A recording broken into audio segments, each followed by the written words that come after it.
Vadodara police દ્વારા દલિત સમાજના આગેવાન ચંદ્રિકાબેન સોલંકીને વડોદરામાં આવતા ગૃહમંત્રી અમિત શાહને ન મળવા દેવા માટે તેમને પોતાના જ ઘરમાં નજરકેદ કરવામાં આવ્યા છે। વડોદરામાં આજે અમિત શાહ આવી રહ્યા છે તો સાબરમતી હરિજન આશ્રમમાં અભ્યાસ કરી રહેલી દલિત સમાજની દીકરીઓ ઉજ્જવળ ભવિષ્યને નુકસાન ન થાય એ માટે જ્યાં સુધી નવા શૈક્ષણિક સંકુલો અને છાત્રાલય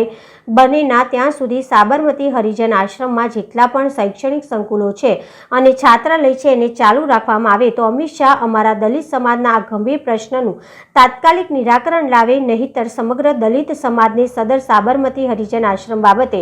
જાગૃત કરીને ગાંધી ચિંધ્યા માર્ગે આંદોલન કરવાની ના છૂટકે ફરજ પડશે તેવું ચંદ્રિકા સોલંકી દ્વારા જણાવવામાં આવ્યું હતું। આજે વડોદરામાં ભારતના ગૃહમંત્રી શ્રી અમિત શાહ આવી રહ્યા છે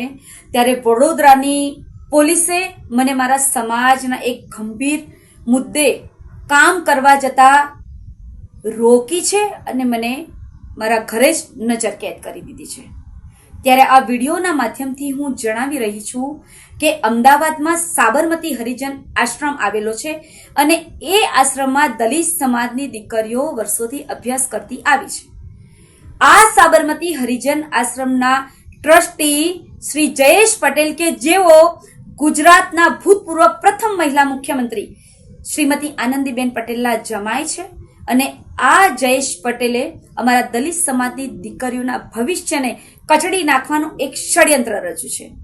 અને રીડેવલપમેન્ટના નામ ઉપર આખો જે આ શૈક્ષણિક સંકુલો છે ને છાત્રાલય છે એને તોડી નાખવાનો